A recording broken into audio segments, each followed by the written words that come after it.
എല്ലാവർക്കും നമസ്കാരം. ജീവിതത്തിലെ വളരെ പ്രധാനപ്പെട്ട ചില കാര്യങ്ങൾ, ചില വലിയ സത്യങ്ങൾ നമുക്ക് വളരെ ലളിതമായി മനസ്സിലാക്കാൻ ശ്രമിക്കാം. അതിലേക്കുള്ള ഒരു യാത്രയാണ് നമ്മൾ ഇന്ന് തുടങ്ങുന്നത്. എപ്പോഴെങ്കിലും ചിന്തിച്ചിട്ടുണ്ടോ, നമ്മളെല്ലാവരും സത്യത്തെ ഒരുപാട് പ്രശംസിക്കും, അല്ലേ? സത്യം പറയണം, സത്യസന്ധമായി ജീവിക്കണമെന്നൊക്കെ. പക്ഷെ സത്യത്തിൽ എത്ര പേരത് ജീവിതത്തിൽ അതേപടി പകർത്തുന്നുണ്ട്? എന്തുകൊണ്ടായിരിക്കും ഇത്? ഈയൊരു വലിയ ചോദ്യത്തിനുള്ള ഉത്തരം നമുക്ക് ഒരുമിച്ചൊന്ന് അന്വേഷിച്ചു നോക്കാം. ശരിക്കും പറഞ്ഞാൽ എല്ലാവരും സത്യസന്ധതയെ കൈയടിച്ച് പ്രോത്സാഹിപ്പിക്കും. പക്ഷെ അത് സ്വന്തം ജീവിതത്തിൽ പ്രാവർത്തികമാക്കുന്നവൾ വളരെ കുറവാണ്. അപ്പോൾ നമ്മുടെ വാക്കുകളും പ്രവൃത്തികളും തമ്മിൽ എപ്പോഴും ഒരു വലിയ അന്തരമുണ്ട്, അല്ലേ? ആ ഒരു ചിന്തയിൽ നിന്നാണ് നമ്മൾ ഇന്നത്തെ ഈയൊരു വിശകലനം തുടങ്ങുന്നത്. അതോ ഈ വാക്കുകളും പ്രവൃത്തികളും തമ്മിലുള്ള വ്യത്യാസത്തിന് കാരണമെന്തായിരിക്കും? അത് മനസ്സിലാക്കണമെങ്കിൽ നമ്മൾ ആദ്യം കൗശലക്കാരനായ അല്ലെങ്കിൽ ഒരു വഞ്ചകന്റെ മനസ്സ് എങ്ങനെയാണ് ചിന്തിക്കുന്നതെന്ന് നോക്കണം. അവരുടെ ഒരു സൈക്കോളജിയുണ്ട്. ഇങ്ങനെയുള്ള ആളുകളെ വിശേഷിപ്പിക്കാൻ ഉപയോഗിക്കുന്ന ഒരു വാക്കാണ് ധൂർത്തൻ. ആരാണീ ധൂർത്തൻ? അവർ മറ്റുള്ളവരെല്ലാം തങ്ങളോട് സത്യം പറയണമെന്ന് പ്രതീക്ഷിക്കും, പക്ഷേ സ്വയം എപ്പോഴും വഞ്ചനയുടെ വഴിയിലായിരിക്കും. ചുറ്റുമുള്ള എല്ലാവരും വഞ്ചകരാണെന്നവർക്ക് തോന്നും, പക്ഷെ സ്വയം തെറ്റുകളിലേക്ക് ഒരു നോട്ടം പോലും ഉണ്ടാകില്ല. ഇതിലെ ഏറ്റവും രസകരമായ കാര്യം എന്താണെന്ന് വെച്ചാൽ, ഇങ്ങനെയുള്ള ആളുകൾ സത്യസന്ധതയെക്കുറിച്ച് വലിയ വായിൽ സംസാരിക്കും. എന്തിനായിരിക്കും അത്? ഒന്ന്, അവർക്ക് മറ്റുള്ളവരാൽ വഞ്ചിക്കപ്പെടാൻ ഇഷ്ടമല്ല. രണ്ട്, അവരുടെ വഞ്ചന വിജയിക്കണമെങ്കിൽ വിശ്വസിക്കാൻ കൊള്ളാവുന്ന സത്യസന്ധരായ ആളുകൾ വേണമല്ലോ. പിന്നെ സമൂഹത്തിനു മുന്നിൽ നല്ലവരായി കാണപ്പെടാനും ഇതൊരു മുഖമൂടിയായി ഉപയോഗിക്കും. അപ്പോ അതിന് പിന്നിൽ മുഴുവൻ സ്വാർത്ഥമായ ലക്ഷ്യങ്ങളാണ്. കാരണം അവരുടെ ഉള്ളിന്റെ ഉള്ളിൽ ഒരു വിശ്വാസമുണ്ട്: സത്യസന്ധമായി ജീവിക്കുന്നത് ഒരുതരം വിഡ്ഢിത്തമാണ്. ഈ ലോകത്ത് പിടിച്ചു നിൽക്കാൻ അത് പറ്റില്ല, ഒരുപാട് നഷ്ടങ്ങൾ അതുവഴി ഉണ്ടാകും എന്ന് അവർ ഉറച്ചു വിശ്വസിക്കുന്നു. ഇതിനെക്കുറിച്ച് കവി കബീർദാസ് പറഞ്ഞു ഒരു മനോഹരമായ ഉപമയുണ്ട്. പന്തം കൊളുത്തി മറ്റുള്ളവർക്ക് വഴി കാണിക്കുന്ന ഒരാളെ പോലെയാണ് ചില പണ്ഡിതന്മാർ. അവർ മറ്റുള്ളവർക്ക് വെളിച്ചം നൽകും, പക്ഷെ സ്വയം ഇരുട്ടിലായിരിക്കും. അറിവുണ്ടായിട്ടും വഞ്ചനയുടെ വഴി തിരഞ്ഞെടുക്കുന്നതിന്റെ അപകടമാണ് ഇത് വരച്ചുകാട്ടുന്നത്. അപ്പോ ഈ ഒരു ഘട്ടത്തിലാണ് നമ്മുടെ എല്ലാം ജീവിതത്തില് ഒരു പ്രധാന വഴിത്തിരിവ് വരുന്നത്. നമ്മളൊരു തെരഞ്ഞെടുപ്പ് നടത്തണം. ഏത് വഴി വേണം? സത്യത്തിന്റെ നേർവഴിയോ അതോ അസത്യത്തിന്റെ കുറുക്കുവഴിയോ? ഈ തെരഞ്ഞെടുപ്പിന്റെ പ്രാധാന്യം മനസ്സിലാക്കാൻ നമുക്ക് വളരെ പരിചിതമായൊരു ഉദാഹരണം നോക്കാം. ഒരു പരീക്ഷയ്ക്ക് ഒട്ടും തയ്യാറെടുക്കാത്തൊരു വിദ്യാർത്ഥിയുടെ അവസ്ഥ ഒന്ന് ആലോചിച്ചു നോക്കൂ. അയാളുടെ മുന്നിൽ ഒരു വെല്ലുവിളിയുണ്ട്. അവിടെ രണ്ട് വഴികളുണ്ട്. ഒന്നുകിൽ കോപ്പിയടിച്ച് പെട്ടെന്ന് ജയിക്കാം, പരാജയം ഒഴിവാക്കാം. അല്ലെങ്കിൽ സത്യസന്ധമായി തോൽക്കാം, പക്ഷേ അടുത്ത തവണയ്ക്കുള്ള അറിവ് നേടാം. ഇവിടെയാണ് പ്രശ്നം.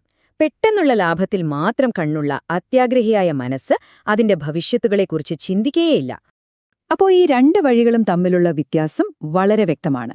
അസത്യത്തിന്റെ കുറുക്കുവഴി നമുക്ക് പെട്ടെന്നുള്ളൊരു സന്തോഷം തരും. അത് വളരെ എളുപ്പമുള്ളതായി തോന്നും. പക്ഷെ അത് ഭവിഷ്യത്തുകളെ പൂർണ്ണമായി അവഗണിക്കുകയാണ്. അവസാനം നമ്മളെ അജ്ഞതയിലേക്കാണ് അത് കൊണ്ടുപോകുന്നത്. എന്നാൽ സത്യത്തിന്റെ വഴി അങ്ങനെയല്ല. അതിന് പ്രയത്നം വേണം. പ്രതിഫലം ചിലപ്പോൾ വൈകിയേ കിട്ടൂ. പക്ഷേ അതെല്ലാ പ്രത്യാഘാതങ്ങളെയും ധൈര്യത്തോടെ നേരിടുന്നു. അവസാനം നമ്മളെ ജ്ഞാനത്തിലേക്കും നയിക്കുന്നു. ശരി, ഇനി നമുക്ക് അസത്യത്തിന്റെ പാത, ആ നിഴലുകളുടെ വഴി തെരഞ്ഞെടുത്താൽ എന്ത് സംഭവിക്കുമെന്ന് നോക്കാം. അതിന് നമ്മൾ കൊടുക്കേണ്ടി വരുന്ന ഒരു വിലയുണ്ട്. അത് പുറത്താർക്കും കാണാൻ കഴിയില്ല. എന്താണ് ആ ആന്തരികമായ വില? ചിലപ്പോൾ നിങ്ങൾക്ക് ലോകത്തെ മുഴുവൻ കബളിപ്പിക്കാൻ സാധിച്ചേക്കാം. ഒരു നുണയൻ ഒരുപക്ഷെ പുറമെ വലിയ വിജയങ്ങൾ നേടാനും ചുറ്റുമുള്ള എല്ലാവരെയും സമർത്ഥമായി കബളിപ്പിക്കാനും കഴിഞ്ഞേക്കാം. പക്ഷേ ഒരൊറ്റ ആളെ നിങ്ങൾക്ക് ഒരിക്കലും കബളിപ്പിക്കാൻ കഴിയില്ല. അത് നിങ്ങളുടെ സ്വന്തം ആത്മാവിനെയാണ്. ആ മനസാക്ഷി എന്ന സാക്ഷിയുടെ മുന്നിൽ നിന്ന് നമുക്കൊരിക്കലും ഒളിച്ചോടാൻ പറ്റില്ല. കാരണം ഓരോ തവണ നമ്മൾ വഞ്ചിക്കുമ്പോഴും നമ്മളുടെ ഉള്ളിലുള്ള ആത്മീയ ബലം കുറഞ്ഞുകൊണ്ടേയിരിക്കും. എന്താണ് ഈ ആത്മീയ ബലം? അത് നമ്മുടെ ധാർമ്മികമായ ശക്തിയാണ്. ഓരോ നുണയും അതിനെ കാർന്നു തിന്നുന്നു, നമ്മുടെ ആത്മാവിനെ ദുർബലമാക്കുന്നു. ഈ ആത്മീയ ബലം നഷ്ടപ്പെടുമ്പോൾ എന്ത് സംഭവിക്കും? അതിന്റെ പാർശ്വഫലങ്ങൾ വളരെ വിഷലിപ്തമാണ്. എപ്പോഴും പിടിക്കപ്പെടുമോ എന്നൊരു ഭയം, ഒരു കള്ളനെ പോലെ. ഉള്ളിലെപ്പോഴും ഒരു കുറ്റബോധത്തിന്റെ തീ, ഒരു അഗ്നിജ്വാല പോലെ നമ്മളെ നീറ്റിക്കൊണ്ടേയിരിക്കും. കൂടെ അത്യാഗ്രഹം വളരും, അസൂയയും ദേഷ്യവും വരും. അവസാനം ഈ ആന്തരികമായ തകർച്ച പുറമേയും പ്രകടമാവും. ഇനി നമുക്ക് നേരെ തിരിച്ച് സത്യത്തിന്റെ വഴിയിലേക്ക് വരാം, പ്രകാശത്തിന്റെ ആ പാതയിലേക്ക്. ഇതിന്റെ ഒരു പ്രത്യേകത, ഇതിന്റെ പ്രതിഫലം പലപ്പോഴും പുറമേക്ക് പെട്ടെന്ന് കാണാൻ കഴിയില്ല എന്നതാണ്. അദൃശ്യമായ ചില പ്രതിഫലങ്ങളാണിവ. അപ്പോൾ എന്താണ് സത്യത്തിന്റെ ഏറ്റവും വലിയ പ്രതിഫലം? അത് പണമോ പ്രശസ്തിയോ ഒന്നുമല്ല, മറിച്ച് മറ്റൊന്നിനും തരാൻ കഴിയാത്ത അഗാധമായ മനസ്സമാധാനമാണ്.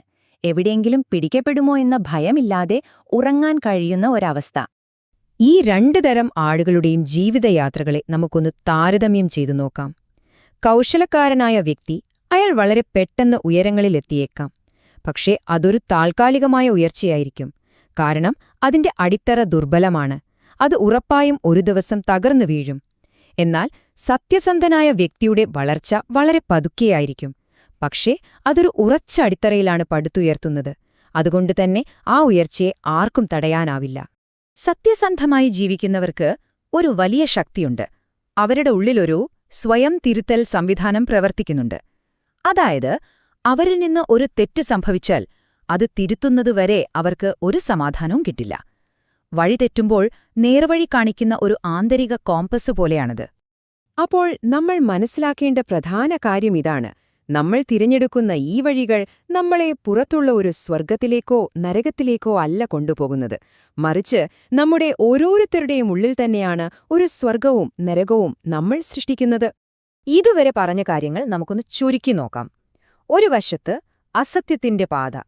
അത് പെട്ടെന്നുള്ള, പുറമേ കാണുന്ന ലാഭം തരും. പക്ഷെ ഉള്ളിൽ ഉത്കണ്ഠയുടെയും കുറ്റബോധത്തിന്റെയും തീയായിരിക്കും. അത് ആത്മീയമായ നാശത്തിലേക്കും ഉറപ്പായ തകർച്ചയിലേക്കും നയിക്കും. ചുരുക്കത്തിൽ അതൊരു ആന്തരിക നരകമാണ്. മറുവശത്ത് സത്യത്തിന്റെ പാതയുണ്ട്. അതിന്റെ പ്രതിഫലം അദൃശ്യമാണ്, ആന്തരികമാണ്. അത് നൽകുന്നത് അഗാധമായ മനസ്സമാധാനവും ആത്മീയ ശക്തിയുമാണ്. അതിന്റെ വളർച്ച പതുക്കെയാണെങ്കിലും തടയാനാവില്ല. അത് നമ്മളുടെ ഉള്ളിൽ ഒരു സ്വർഗം തന്നെ സൃഷ്ടിക്കുന്നു. അവസാനമായി ഈ ഒരു ചിന്തയോടുകൂടി നമുക്ക് നിർത്താം.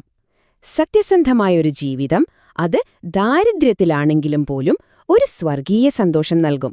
എന്നാൽ അസത്യം നിറഞ്ഞൊരു ജീവിതം, അത് എത്ര വലിയ ആഡംബരത്തിലാണെങ്കിലും ഒരു നരകത്തിന് തുല്യമായിരിക്കും. അപ്പോൾ നമ്മുടെ പുറമേയുള്ള സാഹചര്യങ്ങളല്ല, നമ്മുടെ ഉള്ളിലെ അവസ്ഥയാണ് പ്രധാനം. ആ അവസ്ഥ, അത് നമ്മുടെ തിരഞ്ഞെടുപ്പിന്റെ ഫലമാണ്.